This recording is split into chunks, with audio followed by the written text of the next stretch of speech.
하나님의 말씀 마가복음 14장 26절 이에 그들이 찬미하고 감난산으로 가니라. 우리 14장 26절은 원래 한쪽 가로 1번으로 해서 17절로부터 26절 복음적인 유월절을 지키신다고 하는 내용으로 구분되어졌던 부분입니다. 그런데 지난 시간에 25절로 끝을 맺었어요.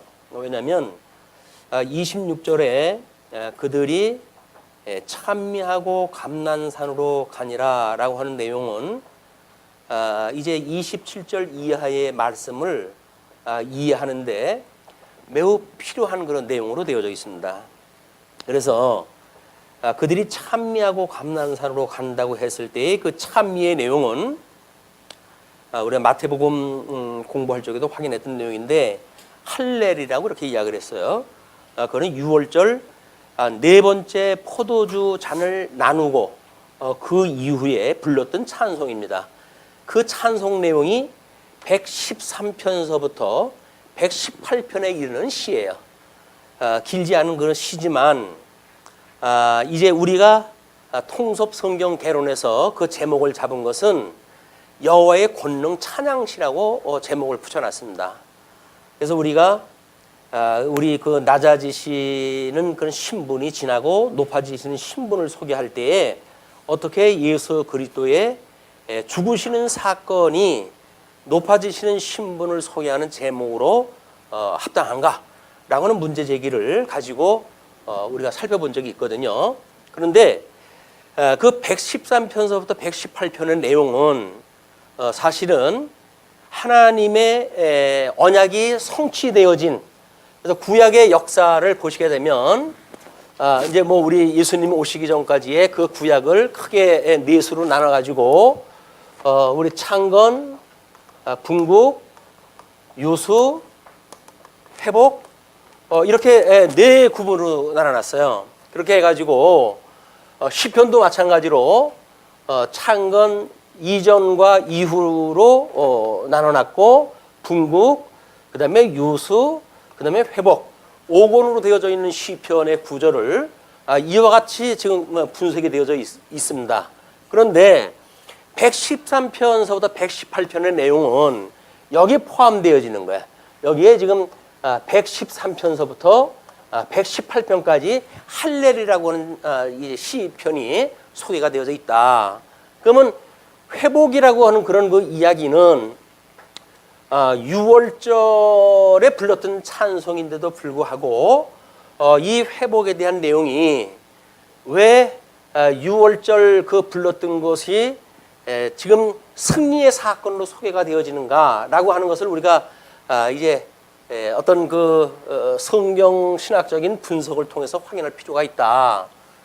6월절은 정월 14일에 6월절을 지키게끔 되어져 있습니다. 정월이에요. 1월달. 1월달에 6월절을 지킨다는 이야기는 새해 들어가지고 6월절을 지킨다는 이야기거든요. 그런 맥락으로 했을 때 6월절은 예수 그리스도의 6월절 어린 양으로 돌아가시는 사건이 소개가 되어지지만 이거는 새해를 여는 그런 그 행사예요. 절기, 행사를 여는 그런 정월을 여는 절기로 해가지고 6월절이 우리한테 주어졌다. 그래서 이스라엘 백성들이 그 불렀던 찬송이 회복의 감동을 불렀던 찬송이거든요.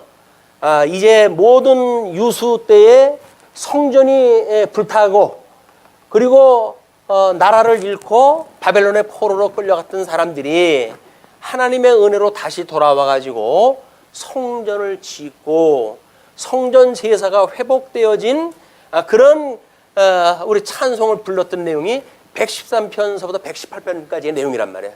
그러니까 이들이 불렀던 성전은 다시 회복되어진 선정을 부르는 거예요.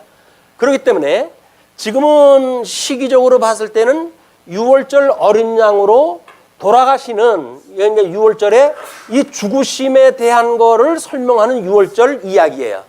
그런데 그들이 마지막에 불렀던 찬송은 네 번째 포도주 잔을 나누고 할렐 찬송이라고 하는 그거는 회복에 대한 하나님의 은혜를 노래를 부른 거란 말이에요. 이것이 바로 우리 할렐이라고 하는 찬송이 의미하고 있는 내용입니다. 그렇기 때문에 지금 이런 할렐 찬송을 부르면서 감난산으로 갔잖아요. 그 감난산으로 갔을 때로부터 예수님이 설명하는 내용은 이 회복이라고 하는 관점에서 그 이야기들을 이제 설명을 하실 거예요. 근데 이 제자들은 여전히 예수 그리스도가 죽으시기 전에 우리 구약 성경에서 가지고 있는 그런 성경관을 가지고 예수님이 하시는 교훈에 반응을 하게 됩니다. 그러니까 우리 하나님 말씀에 어떠한 반응이 일어나는가는 우리가 가지고 있는 신관이에요. 하나님에 대한 그런 관점이 어떻게 생겨 먹었느냐라는 거에 따라서 그런 반응이 일어나는 거예요. 예배를 드릴 때 하나님의 놀라운 그런 어미 또는 크심, 전능하심 이런 것들을 우리가 감지하고 예배를 드린다고 한다면 그 예배는 경건한 예배가 드릴 수밖에 없어요. 그러나 그 하나님 눈에 보이지도 않는데 뭐 조그만 예배당에서 드리는 예배가 뭐 그렇게 경건하냐? 라는 생각을 가지고 만만하게 만약에 보여진다고 한다면 우리는 예배를 그냥 마음대로 드려도 돼요. 그냥 뭐 성경 공부하는 거지 뭐 우리가 예배를 드리는 거냐? 예수에게 치우친다고 하는 것이 말이 되냐? 라고 하는 걸로 해가지고 우리가 가지고 있는 신간에 따른 예배에 참석이 되어지는 거야. 예배는 뭐 이렇게 해라 저렇게 할 이유가 없어요. 왜냐하면 그분이 가지고 있는 신간에 따라서 예배를 드리는 일이기 때문에 신간이 제대로 안 돼 있는데 예배를 뭐 경건하게 드린다고 해도 되겠어요? 안 되는 일이에요. 총체적인 문제이기 때문에 어떤 한 가락을 잡아가지고 예배는 이렇게 하십시오 라고 하는 문제를 가지고는 해결될 문제가 아니에요. 우리 제자들의 반응을 가지고 우리 이제 그 내용을 살펴볼 겁니다. 자, 이제 26절에 그들이 해가지고 감난산으로 갔어요. 찬미 끝나고 그 찬미를 했다는 이야기는 6월절 그 모든 행사가 끝이 났다는 이야기예요. 그리고 감난산으로 갔는데 27절로부터 시작되어지는 내용이 31절까지 베드로의 부인 예고가 이제 소개가 되어집니다. 자, 예수께서 제자들에게 이르시되 너희가 다 나를 버리리라 이렇게 이야기를 했어요. 예수님께서 십자가에 돌아가시는 사건을 지금 예비한 것이 6월절인데 예수님께서 그 6월절 잔치가 끝나고 제자들한테 하는 이야기가 내가 십자가에서 만약에 죽을 때 너희들은 전부 흩어질 것이다 이렇게 이야기를 했대. 흩어짐. 우리가 이스라엘 백성들이 유수되어지는 그 사건을 아마 큰 의미적으로 보인다고 이렇게 성경 구절을 찾는다고 한다면 내가 너희들을 열방에 흩트겠고 라고 하는 내용일지 몰라요. 그 이야기는 유수라고 하는 바벨론의 주권을 잃고 포로로 끌려가는 사건이 단순한 그 사건이 아니라 열국 사방으로 흩어지는 사건이에요. 하나님 중심으로 해서 하나님 나라의 백성들이 하나님이 약속했던 땅에서 드리는 그 삶이 아니라 그들은 하나님이 흩어버리는 곳에 가가지고 하나님과 외면한 상태로 살아가게 되어지는 비극적인 사건이에요. 그러나 주님께서는 내가 너희를 다시 모으리라 라고 약속을 했으니까 예수 그때 죽으신가 부활이라고 하는 것은 구약성경 모든 성경에서 언약되어졌던 내용입니다. 예수님이 그 이야기를 하는 거예요. 내가 십자가에서 죽을 때 너희들은 흩어질 것이다 이렇게 이야기했어요. 근데 이런 걸 설명을 했다 뭐라고 그러니까 이는 기록된 바 내가 목자를 치리니 양들이 흩어지리라 하였음이니라. 이는 예수님을 하나님께서 이렇게 십자가에서 죽게 하실 때에 양들이 흩어진다고 하는 그 이야기는 구약 성경에 지금 언약대로 이루어지는 사건이에요. 이건 성경대로 이루어지는 사건이란 말이에요. 그 성경대로 이루어지는 사건임에도 불구하고 이제 거기에요. 그거는 이제 우리가 대전제입니다. 그렇게 해서 너희 양들이 흩어지리라 하였습니다. 이렇게 이야기를 했는데 그러나 내가 살아난 후에 너희보다 먼저 갈릴리로 가리라. 먼저라는 이야기는 예수님께서 갈릴리에 나중에 제자들을 불러 모으는 사건이 이제 있게 되어지는 거죠. 먼저 가시겠다는 이야기입니다. 그렇게 설명을 했는데 나서기 좋아하는 베드로가 이렇게 이야기를 합니다. 베드로가 여짜오되 다 버릴지라도 나는 그리하지 않겠나이다. 물론 우리가 어떤 의리 요즘 그 의리가 대세인데 의리라고 하는 문제로 보게 된다고 했을 때 베드로는 의리의 사나이인지도 몰라요. 근데 그 의리는 영 빌어먹을 의리예요. 하나님 앞에 복을 받을 의리가 아니라 완전히 사망 권세에 빌어먹을 의리란 말이에요. 종으로서 그냥 주는 밥이나 빌어먹고 살 그런 그 의리란 말이에요. 그런데 예수님이 지금 설명한 건 뭡니까? 성경대로 죽으신다는 거 아니에요? 그럼 예수님이 성경대로 죽는다고 이야기를 베드로가 정상적으로 주는 그리스도시고 살아계신 하나님의 아들입니다 라고 하는 신앙 고백을 이렇게 연결되어지는 맥락에서 성령의 감동을 통해 가지고 이 이야기를 들었다고 한다면 아멘 할 거 아니겠어요? 아, 주님께서 그러시는군요. 그럴 때 저도 함께 죽었으면 좋겠습니다 라는 어떻게 긍정적인 쪽으로의 의리라고 한다면 몰라도 자기는 안 죽겠다는 거야. 안 죽는다는 거야. 자기는 주님이 그렇게 할 때 난 흩어짐을 면하겠다 그러는 거 이야기거든요. 자, 그러니까 우리가 이제 하나님을 아는 그런 그 세계를 하나님은 하나님의 뜻이 하늘에서 이루어진 것처럼 이 땅에서도 이루어지기를 우리가 늘 기도를 갖다 하죠. 그런데 이거는 하나님의 뜻이에요. 하나님이라고 이제 우리가 그림을 설명했다 한다면 하나님이 가지고 계신 뜻이 있어요. 이건 하나님의 작정 예정이 포함되어지겠고 온전하신 하나님의 기뻐하시고 온전하시고 하시는 하나님의 뜻이란 말이에요. 이 뜻이 하늘에서 이루어졌어요. 그런 것처럼 이 땅에서 이루어지기를 우리가 기도를 갖다 하고 있어요. 그러니까 이 하늘에서 이루어진 거는 지금 우리의 눈에 보이지 않는 이것이 원형의 세계. 이걸 그래 원형의 세계. 이 원형의 세계에 하나님이 살아계심으로 증명되어졌을 때 하나님 나라가 어떠한지 깨닫는 것이 이것이 하나님에 대한 실존을 우리가 믿는 거예요. 실제 살아계신 하나님, 지금도 살아계신 하나님을 믿는다는 세계는 이 영원하신 하나님의 그 뜻이 하늘에서 이루어진 걸 보고 우리는 믿을 수가 있어요. 그런데 그 하나님께서 우리를 아담의 저주로 인해 가지고 땅으로 내쫓아 버렸잖아요. 이 땅에 우리가 쫓겨난 상태는 어둠에 매여져 있는 상태이기 때문에 우리는 하나님의 뜻이 이 땅에서 이루어지기를 구한다라고 하는 그 이야기는 하나님의 이 영광을 이제 이 땅을 통해 가지고 계시를 갖다 하셨어요.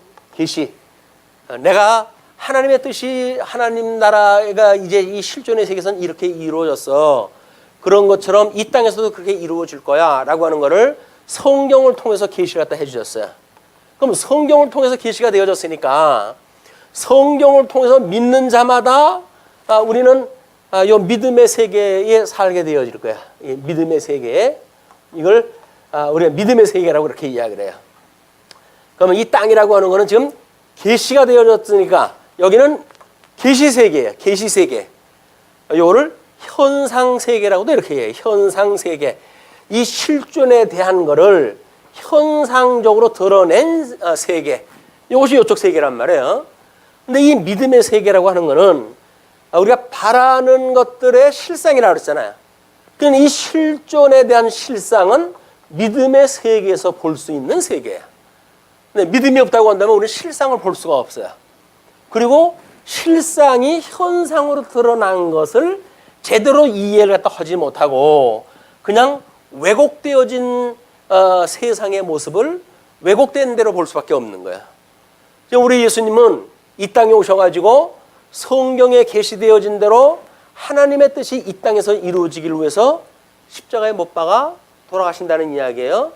그럴 때 너희들은 흩어진다는 이야기예요. 그러면 이들이 이렇게 성경에 계시되어진 어떤 구약 성경을 통해 가지고 예수님이 돌아가신다고 하는 의미가 무엇인지를 알았다고 한다면 마땅히 예수님이 돌아가신다고 하는 그런 믿음의 세계의 내용들을 인식을 하겠죠. 근데 믿음의 세계에 대한 인식이 아니라 여전히 현상 세계 속에서 가지고 있는 일반 사람들이 이해하고 있는 수준에 머물러져 있기 때문에 예수님이 이제 너희들이 흩어질 거야 라고 했을 때 반응이 나타나는 것이 베드로에게 좀 나타나는 현상인데, 베드로가 여짜오되 다 버릴지라도 나는 그리하지 않겠나이다. 성경대로 안 살겠다 그 이야기예요.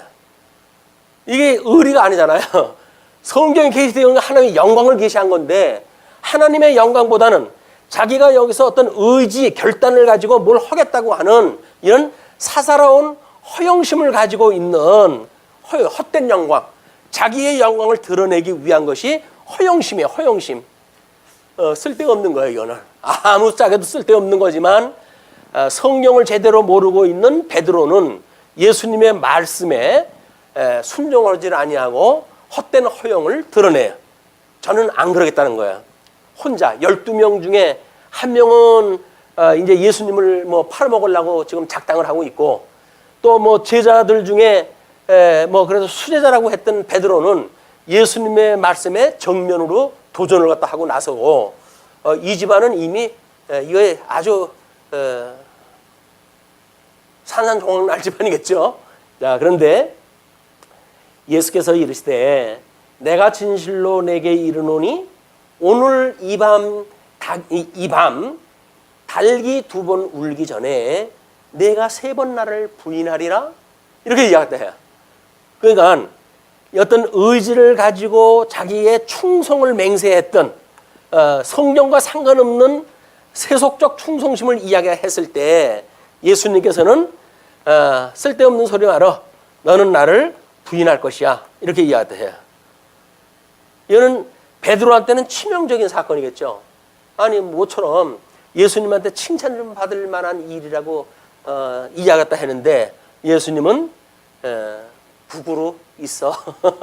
너는 닭이 울기 전에 이 밤에 나를 3번씩이나 부인할 거야, 이렇게 이야기하다 하는 거예요. 그러니까 베드로가 힘있게 말하되, 우리 이 죄악 속에 있는 인간은 자기가 부정되어질 때에 자기 의지의 어떤 말에 도전을 받을 때 꼭 이런 현상이 일어나요. 내가 주와 함께 죽을지언정 주를 부인하지 않겠나이다. 내 목숨을 바치고, 그 이야기, 내 목숨을 다해가지고 맹세를 한다 그 이야기거든요. 흙가루로 만들어 놓은 인생의 목숨, 뭐 그렇게 중요하다고 그걸 가지고 하나님 앞에 이 목숨을 걸고 그러지 않겠다고 이 허영심을 갖다가 만발을 갖다 일으킬까요? 이거는 만용이에요. 만용. 자기 의지를 가지고 뭘 할 수 있다고 하는 그런 일은 이걸 만용이라고 이렇게 이야기해요. 쓸데없는 용기입니다. 쓸데없는 용기. 그건 만용을 가지고 예수님한테 이야기하다 하는 거야.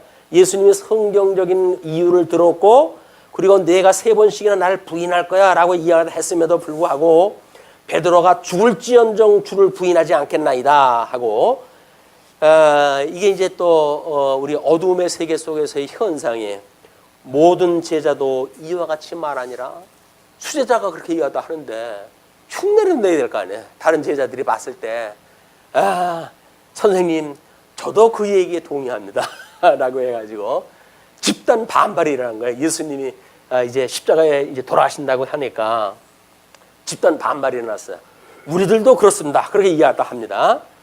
요게 인간 말종들이 가지고 있는 하나님의 말씀에 도전을 갖다는 인생들의 모습이에요. 우리는 뭐 인생이 대단한 걸 뭘 가지고 있는 것 같잖아요. 우리 실존의 하나님이 모든 우리들의 힘의 근원이고 우리의 생명의 근원이 되시는 분이에요. 이분께서 우리의 호흡을 주장하시는 분이에요. 이분께서 우리를 놔버리게 되면, 놔버린다는 이야기가 뭐죠?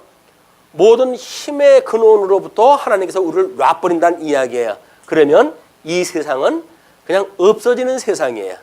지금 우리가 여기서 어떤 질서를 가지고 이 우주가 존재한다는 이야기는 하나님께서 창조하신 세계를 하나님께서 여전히 붙드시고 운용을 하고 계시는 거예요. 그런데 지네들이 무슨 의지를 가지고 이게 돌아가는 거라고 믿어지고, 뭐 어떤 사람은 거의 스스로 그러하다라고 해서 자연이라고 이야기를 하고 이야기했다 하는데, 스스로 그런 게 어디 있어요? 스스로 그런 게 만들지 않고 있는 게 어디 있습니까? 이 사람들은 성경을 성경대로 믿지 않으니까 그냥 그대로 있는 세상이니까 영원히 있을 거라고 믿는 거지요. 지금도 뭐 예수를 믿는다고 하면서 지상 천국을 이야기한다든지 하는 사람들이 있어요. 이 땅이 영원히일 것이다 이렇게 이야기하다 하는데, 그러면 하나님의 뜻이 이 땅에서 다 이루어지면 어떡하겠다는 이야기예요. 그 사람들은 여기서 하늘과 같은 천국이 어디서 이루어진다는 이야기예요.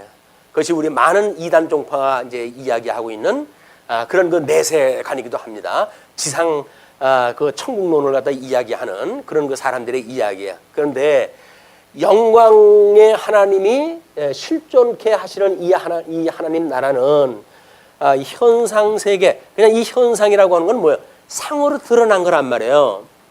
우리가 카메라로 어떤 이렇게 사진을 촬영을 하다 대상을 잡았을 때는 결국은 우리 카메라 렌즈에 있는 이 현상을 보잖아요. 실제 사물을 보는 것이 아니라 카메라를 통해서 비치는 현상을 본단 말이에요. 그걸로 우리가 뭐 이제 구도도 보고 뭐 저쪽에는 뭐 좀 웃으세요 뭐 이렇게 해가지고 그렇게 하는 거란 말이에요. 그리고 이제 셔터를 눌러요. 그렇게 누르기 때문에 카메라를 통해서 나타나는 이제 세계는 현상 세계, 현상 세계. 그 실제 세계는 지금 저쪽에 있어요. 우리는 카메라를 놓고 그 현상 세계를 보고 있는 거야. 카메라를 놓고 보고 있는 현상 세계가 진짜 세계인 줄로 착각을 하고 있는 이런 거는 카메라만 잠깐 치우게 되면 이 신장 세계가 보이는데 그걸 구분하다 못하는 거예요. 코 막고 답답한 것 같지만 이거는 안타깝게도 현실의 문제예요. 우리 앞뒤를 분별하지 못하는 아이들은 뭐 여기도 있고 왜 여기도 있어? 라고 이걸 이제 헷갈려하는 일인 겁니다. 왜 실상도 있고 허상도 있어? 그런 그 이야기거든요. 그런데 이 현상의 세계라고 하는 그 이야기는 지금 아담의 저주로 인해 가지고 완전히 우리가 저주가 임해져 있는 세계예요. 그래서 흑암 세계에 있는 겁니다. 그래서 우리가 모든 사람들을 우준한데 내어 주어 가지고 사람들은 우준하게 되어졌어요. 우준하게 되어져 있는 사람들이 나름대로 뭐 명철을 이야기하고 하는 것이 철학이라고 이렇게 이야기를 해요. 그죠? 우리의 이성 세계를 논하는 철학 세계가 여기서 나오게 되어집니다. 물론 이 어둠의 세계가 보여주는 현상에 대한 이런 그 문제는 하나님께서 보여주는 현상의 세계이기 때문에 여기에 빛과 어둠의 이 공간이 다 우리한테는 보여요. 믿음의 사람들이 보는 거는 현상 자체에 매이지를 아니하고 현상 세계를 통해서 드러난 믿음의 세계를 통해서 실상을 보게 돼요. 우리는 실상을. 우리가 보고 있는 이 실상의 세계는 시간과 공간과 형상이 초월되어진 세계예요. 요 국한되어진 것이 아니라 초월된 세계다. 그 초월된 세계가 보고 있으니까 지금 베드로가 보고 있는 세계는 어디예요? 여기에 있는 거예요. 예수님이 어린 양으로 이제 십자가에 이제 못 박혀야 되겠다. 그때 너희들은 나를 버리고 다 흩어질 거다라고 이야기를 했더니 그럴 수가 없습니다. 나는 안 그럴 겁니다. 라고 바람을 잡아가지고 나머지 제자들까지도 다 동요하게 만들었단 말이에요. 이 사람들이 여기에서 이야기해요.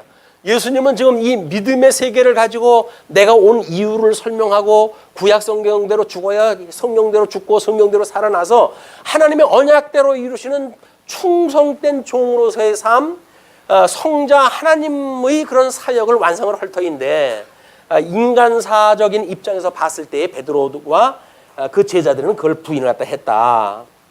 자, 그렇게 해서 32절로부터 이제 겟세마나의 기도가 시작이 되어집니다. 장면이 바뀐 것 같지만 실상은 요걸 그대로 가져가서 우리는 그 기도의 장면을 봐야 돼요. 자, 32절 이렇게 이야기가 계속됩니다. 그들이 겟세마네라 하는 곳에 이름에 예수께서 제자들에게 이르시되 내가 기도할 동안에 너희는 여기 앉아 있으라 하시고, 그래가지고 여기에 이제 3명의 제자를 제외한 그러면은 몇이 남았어요? 8명이 지금 남았겠죠? 8명만 이쪽에 너희들은 있으라 하고 3명을 데리고 예수님께서 이제 더 진행을 갖다 하십니다.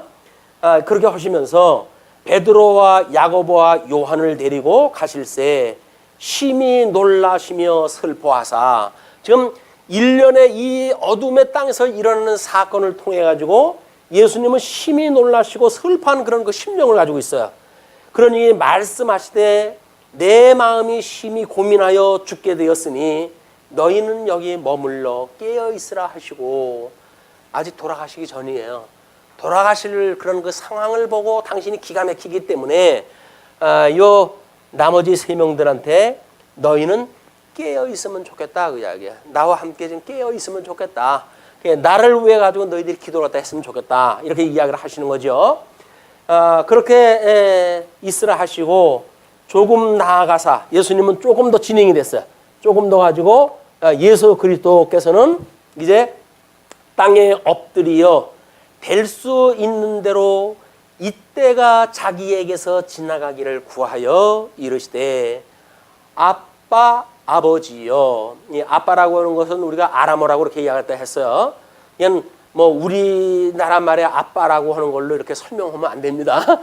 이 아람어와 그다음에 이제 나름대로 히브리어를 갖다가 같이 쓰는 그런 그 맥락에서 지금 한 거다. 아빠 아버지여.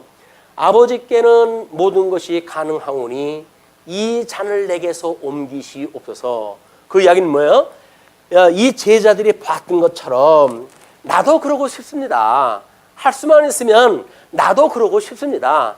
이 절망의 시간들 이런 것이 나로 하여금 그냥 지나갔으면 좋겠습니다 라고 이야기를 하는 거예요. 그 이야기는 제자들이 가지고 있는 심정을 예수님이 충분히 이해하다 하는 거죠. 공감을 갖다 해가지고 이제 그런 말씀을 다 하시는 거예요. 그렇게 이해하다 하시면서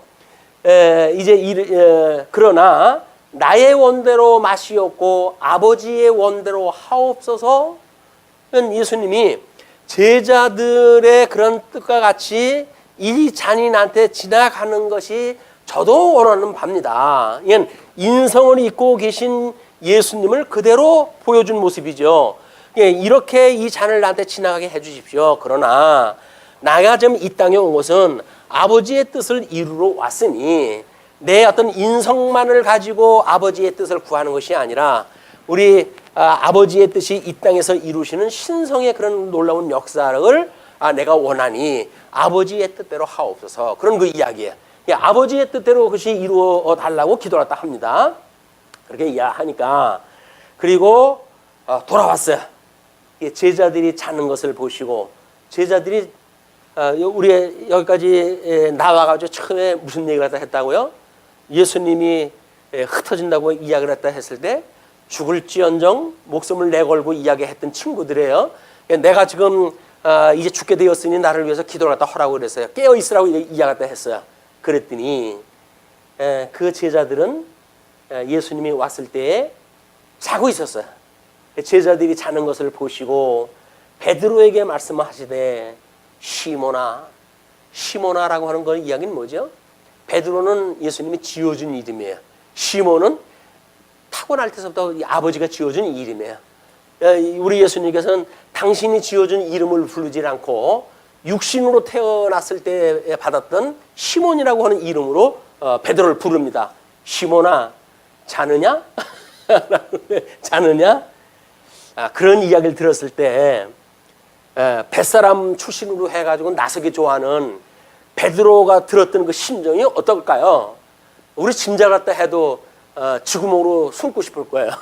근데 자느냐? 내가 한 시간도 깨어 있을 수 없더냐? 목숨은커녕 한 시간도, 많은 시간도 아니다. 한 시간도 그럴 수 없더냐? 물어요. 그랬더니 시험이 들지 않게 깨어 있어 기도하라. 시험에 든다는 이야기는 뭐예요?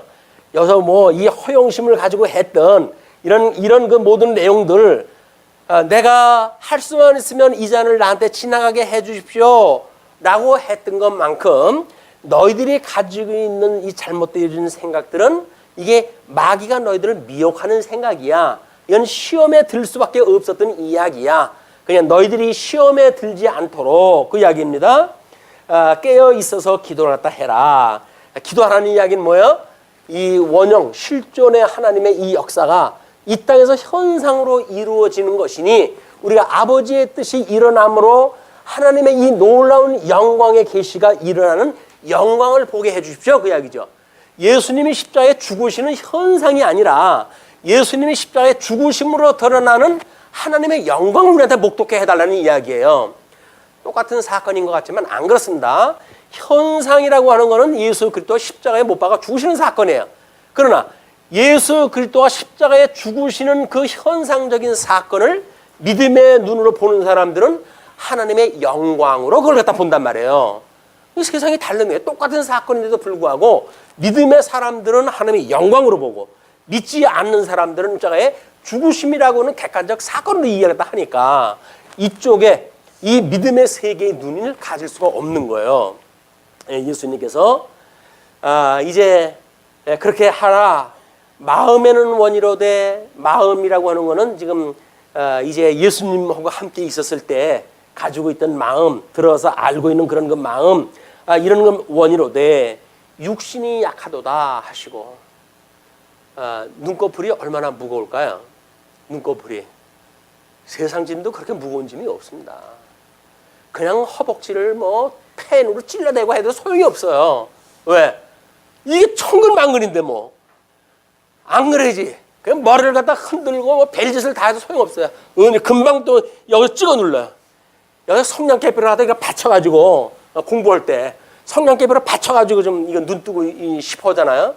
그래서 소용이 없어요. 눈만 떴지. 거기에 뭐 떠 있기 때문에 뭐 눈물이 날지언정 우리는 글자 한 자를 읽어낼 수가 없어요. 우리가 흙으로 만든 인생의 한계가 그러니까요. 무슨 목숨을 다해가지고 어쩌고 저쩌고 식은 소리를 다 합니까? 근데 이것이 유감스럽게도 베드로의 이야기였었고 제자들이 동의를 갖다 했었고 성령께서 붙들어 주시지 않으면 오늘날 우리들의 생각이에요. 우리는 이 이야기를 보고 아유 베드로 뭐 믿음이 좋다 그러더니 잘했다 뭐 이래가지고 우리는 남의 얘기 터득하잖아요. 우리 이야기라니까요. 남의 이야기라고 한다면 양심에 찔릴 거 없지. 근데 이거 가지고 돌려가지고 우리 이야기라고 그러면 우리는 가슴이 찔림을 받아요. 그래 맞아 내 이야기지. 주님 앞에 무슨 충성 뭐 주님 앞에 무슨 주의 일 내일이나 당연히 뭐 제대로 하라고 그래라. 그러니까 우리는 스스로 우리의 마음을 찔림을 받게 되어 있네. 찔림을. 그게 말씀은 우리한테 책망이 돼야 돼. 이 말씀을 가지고 베드로의 이야기로구나 라고 말하게 되면 우리는 절대 객관적 진리의 사실만 목도로 갖다 한 거기 때문에 믿음이 화합되질 않아요. 믿음이 화합되지 않는다는 이야기는 뭐예요? 그냥 객관적인 사실만 본단 말이에요. 그럼 객관적인 사실은 여기 주인공이 누구예요? 베드로와 제자들이죠. 나하고는 상관이 없어요. 2000년 전의 이야기인데 뭐. 근데 여기 믿음의 세계는 이거는 시간과 공간이 초월되어진 세계 아니에요. 그럼 우리가 믿음의 세계에 있다고 한다면 뭐예요? 오늘날 우리에게 주시는 책망의 말씀이라니까요. 주님 앞에 우리가 어떻게 살아가고 있는지에 대한 우리의 내면 세계를 성찰해야 될 믿음의 세계로 우리가 이걸 보게 되어진단 말이에요. 여전히 성경만 읽게 되면 여기에 이야기예요. 여기에 이야기. 히브리서 기자가 그러는 거예요. 왜 그들도 이 하나님의 말씀을 가지고 우리와 같은 믿음을 가지지 못하느냐. 그거는 그들이 우리와 같은 이 믿음을 화합하지 않았기 때문에 그렇다. 그런 이야기를 하잖아요. 믿음을 화합한다는 이야기는 우리의 주관적인 믿음이 여기 있어야 되는 거야. 객관적인 진리에 플러스 주관적 우리의 믿음. 이렇게 됐을 때 우리의 믿음이 우리의 걸로 되어지는 거예요. 이 객관적인 사실을 통해서 드러나는 계시의 영광이 우리의 믿음으로 되어진단 말이야. 아니면 여기 이래요. 언약대로 하시는 일인데 뭐 하나님께서 해가시겠지? 네, 맞아요. 하나님께서 해가시는 일이에요. 근데 그게 나하고 뭔 상관 있어? 맞아요. 나하고 상관없어요. 그냥 나중에 지옥을 가고 천국으로 심판할 적에도 우리 상관없다니까요. 지옥 가면 돼요. 뭐 상관 있을 게 뭐가 있어요. 지옥 가면 되지 뭐. 가기로 예정되어져 있으면 가는 거지 뭐. 믿음이 참 좋죠. 지옥이 어떤 곳인지를 알고 지금 그런 말씀을 하십니까? 안 그래요. 우리는 지금 지옥 같은 삶을 사는 걸 봐도 알잖아요. 우리가 얼마나 갈등 속에서 고통 중에 살아가는지. 이거보다 1000배나 1000배나 더하는 곳이 영원한 지옥으로 해가지고 영전한다고 한다면 그거는 이 세상의 모든 걸 버리고라도 그걸 도망가고 싶은 곳이에요. 근데 우리는 세상의 헛된 영광을 붙들고 우리는 그쪽에 갈 망정 이 영광을 못 놓겠다고 그러니까 얼마나 고맙고 답답한 일입니까? 자, 이제 이제 동일한 말씀으로 기도하시고 다시 일어나 이제 동일한 말씀으로 예수님이 그렇게 이야기하셨어요. 다시 오사 보신즉 그들이 자니 두 번째 왔는데 그들이 또 자요. 이는 그들의 눈이 심히 피곤함이라. 그들이 예수께 무엇으로 대답할 줄을 알지 못하더라. 자기네들 민망한 거야. 한 번은 뭐라고 변명이라도 할 텐데 두 번째는 변명할 여지가 없잖아. 예수님께서 왜 세 번씩이나 이렇게 짓궂은 일을 갖다 하실까요? 베드로한테 뭐라고 이야기했어요? 세 번 부인한다 그랬잖아요. 한 번은 왜 우연이라고 변명을 할 수가 있어요. 두 번은 이미 필연이에요. 세 번은 운명이에요. 우리 남녀가 만날 때 그러잖아요. 한 번 만나는 건 그냥 우연히 지나가다 만난 거야. 우연의 만남이에요. 두 번째 만나면 오호? 필연이야? 라고 이제 우리가 관심을 가지고 봐요. 세 번째 만나면 우리는 운명적 만남이었어. 라고 해가지고 결혼을 갖다 하는데 그 결혼의 결정이 잘못되어지게 되면 세 번 다짐한 것만큼 세 번 후회가 될 만큼 아주 고질적인 그 관계가 만들어지는 겁니다. 그러니까 세 번이라고 하는 거에 조심해야 돼요. 3, 4번. 우리는 뭐 내기할 때 꼭 3, 4번을 주장하잖아요. 3, 4번. 왜? 먼저 지게 되면 힘없는 사람이 지면 뭐라 그래요? 아니야, 3, 4번이야. 그래가지고 때를 써요. 세 번을 갖다 허재요. 때는 때대로 간다면요. 그 사람은 세 번 내리시게끔 돼 있어요. 그래가지고 내기에서 질 수밖에 없는 거지만 사람들의 이 의지라고 하는 그것이 자기의 실패를 인정하고 싶지 않아요. 어떻게든지 자기가 변명을 만들고 거기에 자기 책임을 갖다 회피하고 그러고 싶은 거예요. 그런데 두 번째 그렇게 되어졌을 적엔 제자들이 할 말이 없으니까 무엇으로 대답할 줄을 알지 못하더라. 우리들의 이야기입니다. 베드로의 이야기가 아니라 우리들의 이야기. 세 번째 오사 그들에게 이르시되 이제는 자고 쉬라. 그만 되었다. 세 번째 보니까 졸고 있을까요? 깨어서 기도하고 있었을까요? 여전히 졸고 있는 거예요. 여전히 졸고 있는 거예요. 그러니까 예수님께서 얘들아 이제는 됐다. 때가 왔다. 이제 그만 쉬어라. 라고 이야기해요. 보라 인자가 죄인의 손에 팔리리라. 이제 죄인 손에 팔린다고 하는 성경이 그들을 응해가지고 내가 이제 잡히게 되어졌다 그런 그 이야기예요. 일어나라. 함께 가자. 보라 나를 파는 자가 가까이 왔느니라. 너희들 여기서 그 사팔뜨기 눈 사시로 해가지고 일어나는 현상을 목도해라. 그런 그 이야기예요. 이거 제자들을 이제 같이 가자 그 이야기예요. 그랬더니 43절로부터 52절까지 예수께서 붙이는 사건이 이제 붙잡히시는 사건이 소개가 되어집니다. 예수께서 말씀하실 때에 곧 12 중에 하나인 유다가 왔는데 대제사장들과 서기관들과 장로들에게서 파송된 무리가 검과 몽치를 가지고 그와 함께 하였더라. 예수를 파는 자가 이미 그들과 군호를 짜 이르되 내가 입맞추는 자가 그이니 그를 잡아 단단히 끌어가라 하였는지라. 이에 와서 곧 예수께 나와 얘는 유다는 베드로처럼 뭐 이렇게 어떤 의지를 가지고 이야기했던 사람 아니에요. 그 사람은 예수님하고 함께 있을 적에 돈깨를 갖다가 도둑질도 하고 이랬던 그 인물이에요. 그랬던 그 인물인데 지금 그 예수님을 잡아갈 사람들을 데리고 온 거 아니겠어요? 그런데 군호를 짠 것이 예수님을 가르쳐주는 일이기 때문에 내가 입맞추는 자가 그이니라 이렇게 이야기를 했어요. 그를 잡아 단단히 끌어가라 하였는지라.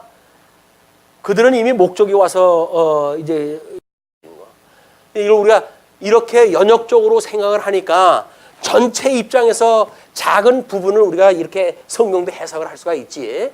이거를 귀납적인 방법으로 공부를 하게 되면 하나님의 근본적인 뜻을 전혀 듣지도 못하다가 우리가 세상을 끝내고 맙니다. 하나님께서 우리들에게 이렇게 통짜로 절대적인 진리의 세계로 주신 것은 은혜의 시간들이다. 이렇게 보시면 좋겠어요. 자, 그렇게 해가지고 이제 예수께서 무리에게 이제 그렇게 했죠. 그러면서 그렇게 했을 때 제자들이 약속 다 잊어버렸어요. 다 예수를 버리고 도망하니라. 이건 제자들의 불충 때문에 나타난 현상인가요? 성경이 응하는 사건입니다. 그 사람들한테 손가락질하면 안 돼요. 그 사람한테 손가락질하면 뭐예요? 나한테 손가락질을 하는 거예요. 나 얘기하는 거예요. 그래서 우리가 상대방의 손가락질 하나를 갖다 하게 되면 나머지 손가락은 누굴 향한다고요? 자기를 향하려는 거니까, 자기를 향하는 거라니까요. 누구한테 손가락질을 해요? 손가락질은 자기 모습은 그보다 더한데 자기 주제 파괴 안 되면 자꾸 이쪽으로 하는 거예요. 너는 이렇고 너는 이렇고. 왜 너가 어때서 당신이나 잘 살아요. 그 이야기예요. 당신이나 잘 사세요. 믿음이라고 하는 거는 전부 개인적인 거, 개인적인 거. 근데 그 주 안에서 주의 놀라운 대속의 은혜로 구원을 받았는데 누가 누구를 정죄합니까? 누가 누구를 뭐 잘했다 못했다 이야기할 수가 있어요. 안 되는 거예요, 그거는. 자기가 만약에 자기 공로로 구원을 받았다고 한다면 그럴 수 있을지 모르죠. 그러나 아무것도 한 것이 없이 수고 없이 우리가 구원을 받았는데 우리 구원받은 일로 인해서 누구를 평가를 갖다 해요? 누구를 우리가 비난을 갖다 합니까? 할 수가 없는 거예요. 믿음의 형제들은 비난하는 게 아닙니다.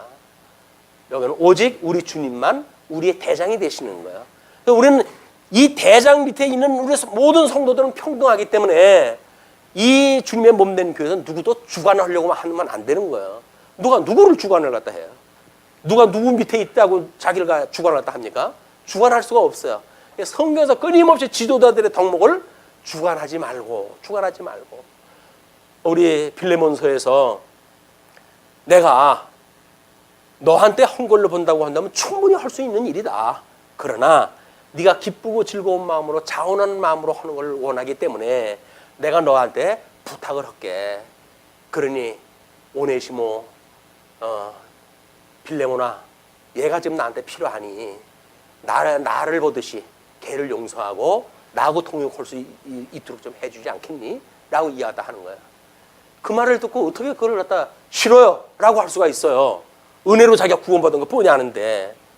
아유, 선생님 말씀이 그렇다고 한다면 그래야죠.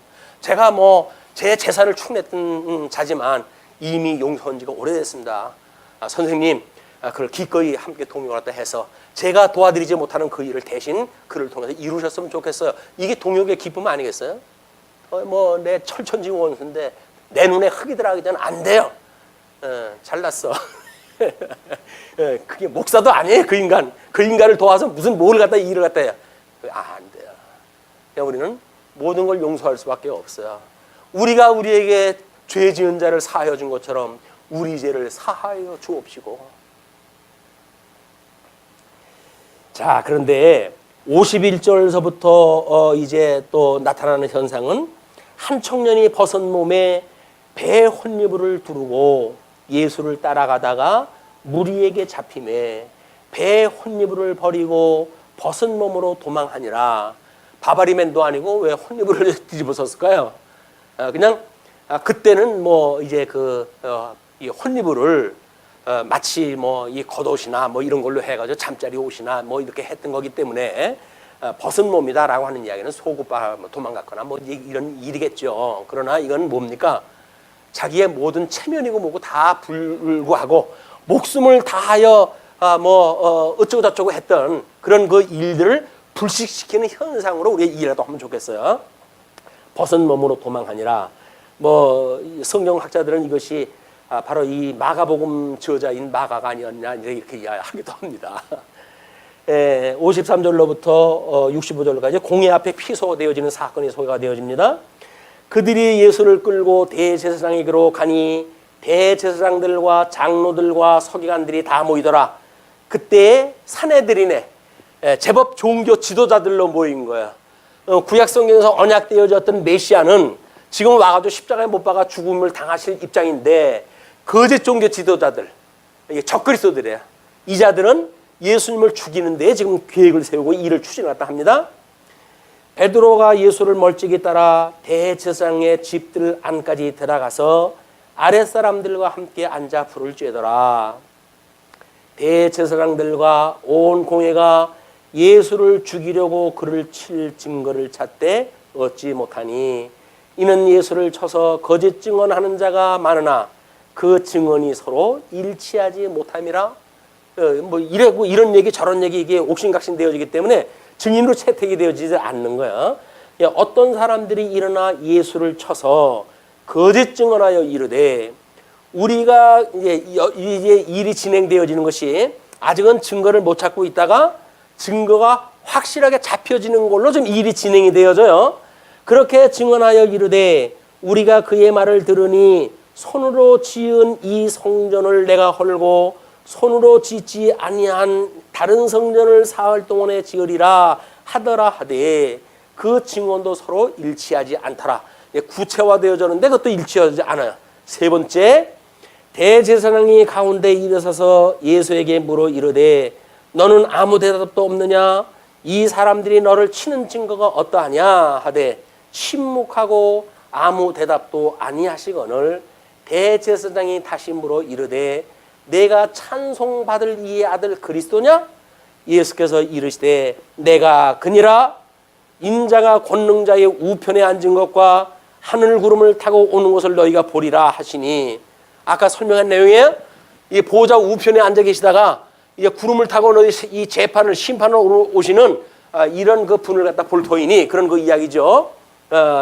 그렇게 너희가 보리라 하시니 대제사장이 자기 옷을 찢으며 이르되 우리가 어찌 더 증인을 요구하리요? 이제는 그 신성모독하는 말을 너희가 들었도다. 너희는 어떻게 생각하느냐 하니 그들이 다 예수를 사형에 해당한 자로 정죄하고 어떤 사람은 그에게 침을 뱉으며 그의 얼굴을 가리고 주먹으로 치며 이르되 선지자 노소를 하라 하고 하인들은 손바닥으로 치더라. 이미 구약성경에 언약되어진 대로 예수님의 지금 수치를 당하고 있는 모습입니다. 자, 베드로가 하속들과 함께 지금 난로가에 있는 것을 설명하다가 이야기 전개가 예수님이 정죄받는 그런 그 사건으로 넘어갔는데 그 정죄받는 사건이 이런 얘기 저런 얘기 해서 아무런 실효가 없는 이야기에서 구체화되어져 있는 증거를 가지고도 아직 미흡한 문제로부터 이제는 사형 언도를 내리는 데까지 이제 가게 되어진 거예요. 그래서 세 차례의 진행을 우리는 주목할 필요가 있습니다. 3-3번이에요. 3-3번 여기까지 왔어요. 이거는 이미 베드로가 지금 목도하는 현상은 예수님이 자기가 혐의가 없이 풀려나면 얼마나 좋겠어요. 자기 맹세한 것도 있고 하나님 저 체면을 생각해가지고 예수님을 좀 무혐의로 해가지고 좀 풀어주십시오 라고 하고 싶은 생각이 아마 꿀떡까지 있을지도 몰라. 막 그걸 아예 기도했을지도 몰라요. 하속들 옆에서. 근데 일이 점점 진행되어지는 걸로 보아가지고는 돌이킬 수 없는 상황으로 이게 진행이 되어지네요. 그렇게 하는데 그 66절로부터 72절까지 베드로의 부인 예고 그런 그 성취의 사건이 이제 끝으로 소개가 되어져요. 지금 베드로가 어떤 그 사건을 전개해가는 일은 베드로의 어떤 이런 의지 결단에 대한 이야기, 인간의 생각으로부터 드러났던 그런 그 이야기와 그 다음에 하늘로부터 오셨던 그 예수님께서는 하나님의 영광을 계시하시는 사건으로의 대립의 문제를 지금 끊임없이 조명을 시켜주고 있는 거예요. 그것도 3-3번씩 비교를 갖다 해가지고 돌이킬 수 없는 사건입니다. 그렇게 설명을 갖다 해가고 있는데 지금 66절 베드로는 아랫뜰에 있더니 지금 앞에서 이야기했던 것 그걸로 그 바로 연결되어져 있는 거예요. 54절에 베드로가 예수를 멀찍이 따라 대제사장의 집들 안에까지 들어가서 아랫사람들과 함께 불에 앉아 불을 쬐더라. 추우니까 불을 쬐겠죠. 불을 쬐고 있었는데 그 아랫뜰에 이제 있는데 66절에 그 연결이 그렇게 돼요. 중간에 삽입구의 그 의미를 우리가 그래서 한번 강조하다 한 겁니다. 왜 아랫뜰에 있었던 베드로의 사건을 언급을 하고 그 다음에 삽입구에 대한 설명을 갖다 하고 그러고 되어지기를 아랫뜰에 있는 베드로에 다시 주목이 되어서 나가는 이야기를 전개하는가 라고는 우리 이 문장을 해석을 갖다 했을 때 삽입구의 의미를 우리가 이해하는 그거는 그 삽입구 전과 후의 맥락에서 이해를 갖다 해야 될 거 아니겠어요. 그렇게 이제 우리가 이해를 갖다 하는 거예요. 대제사장의 여종 하나가 와서 베드로가 불 쬐고 있는 것을 보고 주목하여 이르되 너는 나사렛 예수와 함께 있었도다 하거늘 예수님의 사형 언도가 됐는데 함께 있었다고 하는 공범인 것이 지금 고발되어지는 상태예요.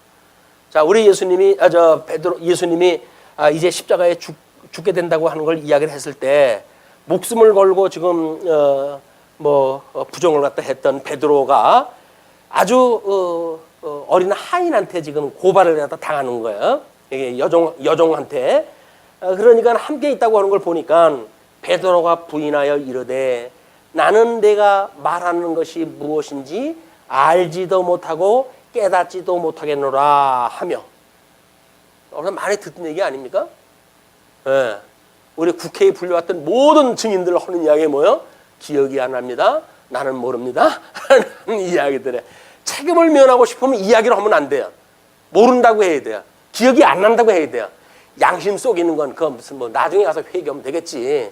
라고 하니까 우리는 무슨 일이 있어도 자주간 기억이 안 나는데요. 모르겠는데요.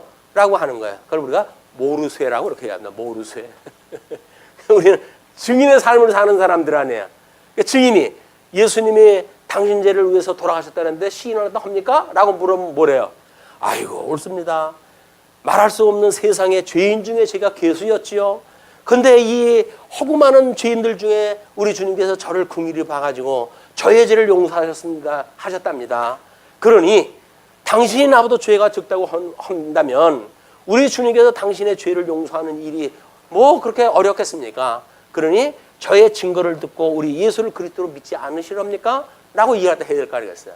그런데 당신 죄인이죠? 라고 이야기를 하면 무슨 소리야, 내가 예수 믿고 면제 된 지가 언젠데. 면제부 팔아먹는 거예요. 면제부는 종교 개혁 당시에만 로마 교회에서 팔아먹은 게 아닙니다. 지금 온 성도가 뭘 팔아먹고 살아요?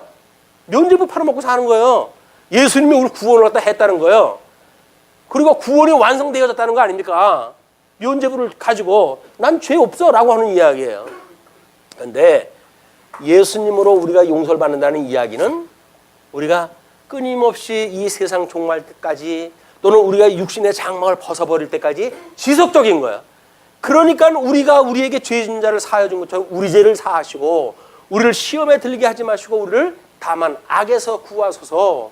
아니 구원받은 사람이 악에서 받겠다고 못들어 기도를 갖다 합니까? 그러니까 모 종파에서는 주기도를 다 안 하는 거야. 다 용서를 받았는데 무슨 또 죄를 용서를 우리가 구하느냐라고 하는 논리를 갖다 피는데 참 웃기는 사람들이에요. 자기네 논리를 주장하기 위해서 성경을 지워버리는 걸 지네 마음대로 해요. 성경이 이게 근거가 돼야 될 거 아니겠어요. 근데 자기네들의 교리를 합당하기 위해서 성경의 말씀들을 한번 제거시켜버린다는 거 아니야? 근데 요한계시록에서 그렇게 무서운 이야기를 합니다.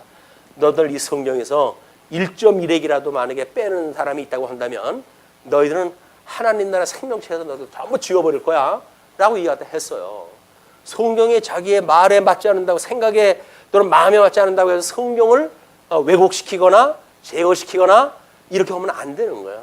성경은 생명의 말씀이기 때문에 말씀 전체의 의미가 이것이 우리한테 와야지 어떤 문장 하나를 가지고 자기의 어떤 지금 현재의 상황을 설명하는 방식으로 왜곡되어진다고 한다면 그 사람은 성경의 1.1핵이라도 더하거나 감할 수 없다고 하는 그 성경에 자기의 생각을 덧붙이는 거예요.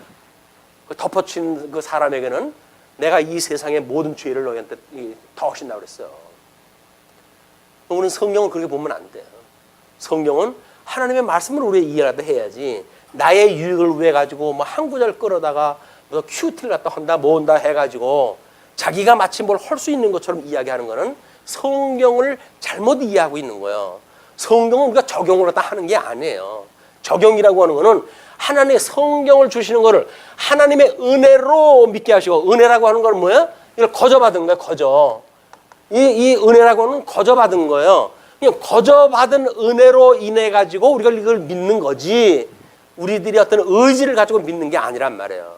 의지를 가지고 믿는다고 한다면 이제 거기로부터 많은 우리의 이 종교 지도자들을 비롯한 석학들이 가지고 있는 오해인 거예요, 이게. 그래가지고 마치 이성적 무슨 인식이 진리를 갖다 이해하고 있는 것처럼 생각을 하는데, 이성적 인식이라고 하는 거는 이걸로 가능한 거야. 하나님의 말씀은 뇌로 인식되어지는 게 아니에요. 뭘로 인식이 된다고요? 마음으로 깨닫게 되어지는 겁니다. 하나님의 말씀은 우리의 구조, 이 흙으로 만든 우리의 구조물에서 찾으면 안 돼요. 우리들의 이 믿음이라고 하는 거는 마음으로 깨닫는 거예요. 그래서 영적 예배를 보게 되면 하나님의 선하시고 기뻐하시고 온전하신 뜻을 깨달아 알고, 이게 마음으로 깨달아 알고라고 하는 것이 비로소 지식으로 알게 되어지는 거예요. 믿음으로 깨달아져야 지식으로 아는 거란 말이에요. 성경에 우리 성령의 은사를 통해 가지고 은혜로 우리가 깨달아져야 성경의 내용을 비로소 인식이 되어지는 거예요. 그거를 무슨 두뇌로 이게 인식되어진다고 생각을 하게 되면 천만의 말씀입니다. 이건 마음으로 깨달아지는 거기 때문에 내 마음대로 깨달아질 수가 없다니까요. 왜 똑같은 성경을 가지고 똑같은 목사가 똑같이 설교했다 하는데 어떤 사람은 깨달음이 오고 어떤 사람은 깨달음이 안 올까요? 머리로 깨달으려고 하는 사람은 안 와요. 그런데 이거를 마음으로 깨달아진다고 믿는 사람들은 성경 내용을 설명하는데 내용 파악도 안 돼요. 그럼에도 불구하고 은혜를 깨닫게 되어져요. 놀라운 일 아닙니까? 왜 지식이 높은 사람들이 이걸 이야기를 듣게 되면 번쩍번쩍 해가지고 깨달아져야 되는데 촌부가 그냥 앉아가지고 그냥 목사가 하는 이야기 무슨 내용인지도 모른다니까요. 그래가지고 그냥 그 얘기를 이걸 그냥 들어요. 듣는 거에 그냥 소리를 들어요. 내용은 무슨 내용인지 파악이 안 되니까 소리를 듣는데 그것이 하나님의 생명의 말씀으로 우리의 소리가 입력이 되어짐으로 해서 우리에게 놀라운 은혜의 선물로 와닿는단 말이에요. 지식이 알게 하는 거 아닙니다. 우리 오해하게 되면 현대인들한테 가장 큰 병폐인 거예요, 이게. 근데 머리가 어떤 이 두뇌 이걸 가지고 여기에 입력되어지는 정보라고 이제 생각하다 하는데 우리 두뇌라고 하는 거는 죽게 되면 어떻게 돼요? 요즘은 화장 문화가 유행이니까 불 속에 들어가서 다 녹아버리고 없어지는 거라니까요. 그러면 영원한 우리 그 지식을 가지고 영원 뭉토로 하나님을 찬양을 갖다 해야 되는데 화장터에 가서 찾아야 되나요? 우리의 기억을? 아니잖아요. 상식적으로 봐도 아니잖아요. 우리들은 마음으로 깨닫게 되어 있는 거예요. 마음으로 깨닫는 것. 그러니까 불교만 이 마음으로 깨닫는 게 아닙니다. 그 사람들은 유심론이죠. 마음으로 깨닫는 유심론을 이야기를 하는 거예요. 근데 우리는 하나님께서 주시는 은혜로 깨닫는다고 하는 마음이란 말이야. 그래서 너희들은 마음을 다하여 하나님을 섬기라는 거예요. 마음을 다하여. 이게 두뇌를 가지고 하는 것이 아니라 마음을 다하여 하나님을 섬겨라. 그래서 이 불교가 여기서 살면서 천상, 천하, 유아독존이라고 이렇게 이야기를 하면서 그들이 주장하는 가장 큰 교리가 뭡니까? 이게 색즉시 공이요, 예? 공즉시 색이다. 이걸 가지고 그 사람들이 이야기해요. 맞는 것 같죠? 이게 보이는 것 같지만 이거 다 없어지는 허상이라면요. 맞네, 공이네. 근데 이게 없는 것 같은데 이게 또 실상이라면요. 이게 없는 것 같은데 진짜 색이네. 그 사람들의 말이 맞는 것 같잖아요. 근데 그 사람들은 그냥 공즉시 생기고 색즉시 공인 거예요. 우리는 하나님의 영광의 계시로 이게 이해가 되어진다니까요. 불교가 말하는 건 우리들의 이런 어떤 성경 지식하고는 비교가 안 되는 거예요. 이게 해아래 종교와 비교할 수 없는 아마 우리 하나님께서 주시는 이 신학에 대한 지식에 대한 놀라운 차별화가 여기에 있는 겁니다. 자, 그렇게 하면서 이제 대대사장이 63절에 자기 옷을 찢으며 이르되 우리가 어찌 더 증인을 요구하리요. 그 신성하는 아랫들에 대한 이야기 진행하다는 거죠. 그래서 68절에 베드로가 부인하여 이르되 나는 내가 말하는 것이 무엇인지 알지도 못하고 깨닫지도 못하겠노라 하며 앞들로 나갈세. 이거 고발하는 사람을 피해가지고 이제 자들 피했어요. 근데 여종이 그를 보고 곁에 서 있는 자들에게 다시 이르되 이 사람은 그 도당이라 하되 이제는 옆에 사람한테 큰 소리로 일러버렸어요. 또 부인하더라. 조금 후에 곁에 서 있는 사람들이 다시 베드로에게 말하되 너도 갈릴리 사람이니 참으로 그 도당이니라 라고 이야기하다 하니까 그러나 베드로가 저주하여 맹세하되 나는 너희가 말하는 이 사람을 알지 못하노라 하니 달기 곧 두 번째 울더라. 이 기가 막힌 이 역사의 섭리를 지금 누가 하시는 거예요? 하나님께서 하시는 거예요. 인간 베드로가 자기의 의지를 가지고 목숨을 다하여 그런 일이 없겠다고 이야기를 했지만 주님께서 네가 오늘 밤 달기 2번 울기 전에 나를 3번 부인할 것이야 라고 약속을 갖다 했던 대로 그 사건이 그대로 드러난 거야. 그러니까 달기 곧 2번째 울더라. 이에 베드로가 예수께서 자기에게 하신 말씀, 곧 달기 2번 울기 전에 내가 3번 나를 부인하리라 하심이 기억되어 그 일을 생각하고 울었더라. 근데 그냥 울었다고 그러질 않고 왜 그 일을 생각하고 울었다고 이야기를 했을까요? 어떤 사람들은 베드로의 이 눈물을 보고 참다운 회개를 갖다 했다는 등 이런 어떤 의미를 부여하고 싶은 거야 자꾸 베드로한테. 왜?